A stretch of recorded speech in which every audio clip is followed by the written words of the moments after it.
Bonjour et bienvenue dans cette nouvelle vidéo. Aujourd'hui, je vais vous parler de la série Squid Game, qui est d'ailleurs la reine des séries sur Netflix. Et pas qu'un peu, sorti en septembre 2021, Squid Game a été un véritable raz sur la plateforme, battant tous les records. À ce jour, elle reste la série la plus vue de l'histoire de la plateforme et même la numéro 1 du classement anglophone n'a pu la déloger. Pour les rares personnes qui seraient passées à côté, cette série coréenne suit Shin Jin-young, un homme malchanceux recruté pour participer à un jeu mortel où 456 personnes se battent pour décrocher un pactole de 45,6 milliards de won, environ 32 millions d'euros.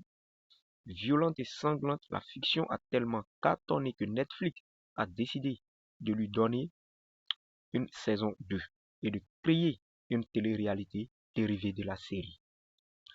En fait, cette saison a généré pas mal de critiques autour d'elle et on va faire un petit tour sur ces critiques. Par exemple, sur le site Allociné, voici quelques critiques de cette série. Excellente série, pleine de rebondissements, des personnages intéressants, beaucoup de violence.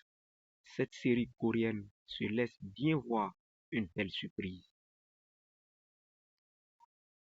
On voit encore plusieurs critiques comme celle-ci. Une série qui devient légendaire en seulement 9 épisodes. Ah, vous-même vous voyez, hein?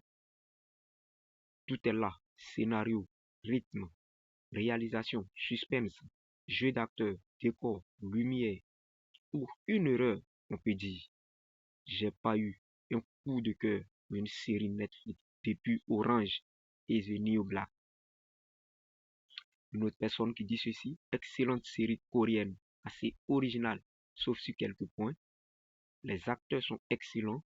Je ne les connaissais pas, mais les Coréens sont très forts. Les personnages sont très attachants.